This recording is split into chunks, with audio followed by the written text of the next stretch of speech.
Ladies and gentlemen, brothers and sisters, I gather you all today not in comfort, but in consciousness.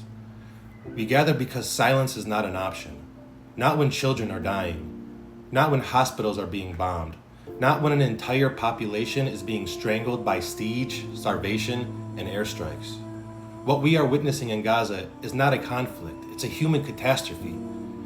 It's a genocide unfolding right before our very eyes. Let us not be confused by the language of politics that sanitize murder. Let us not be pacified by headlines that speak of clashes or escalations. This is not a war of equals.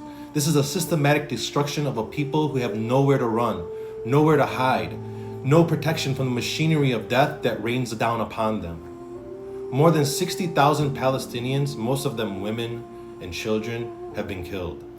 Thousands more lie under the rubble, unnamed, uncounted, unmourned by the world. Entire families have been erased from existence. Schools, mosques, refugee camps, targets that should have never been in the crosshairs are now reduced to ash and dust. This is not about religion. This is not about some ancient feud. This is about the power and the brutal use of it. This is about the denial of people's rights to live in dignity, to breathe free air, to dream of a future for their children. To the world leaders and elites that stay complicit, your action is not neutrality, it is approval. Every delay in calling a ceasefire, every veto in the United Nations, every justification given for the civilian deaths is a betrayal of humanity itself. We must ask ourselves, what does never again mean if not now? What does the word genocide mean if it cannot be applied to when an entire people are being blockaded, starved, bombed, and burned alive? To the people of Gaza, we see you, we grieve for you, and we rage for you. And we will not stop speaking your name. We will not stop demanding justice because every life in Gaza is not just a statistic.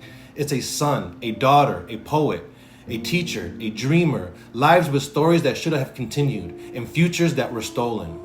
We call for an end to the violence. We call for an immediate and permanent ceasefire. We call for unrestricted humanitarian aid to reach those who are starving.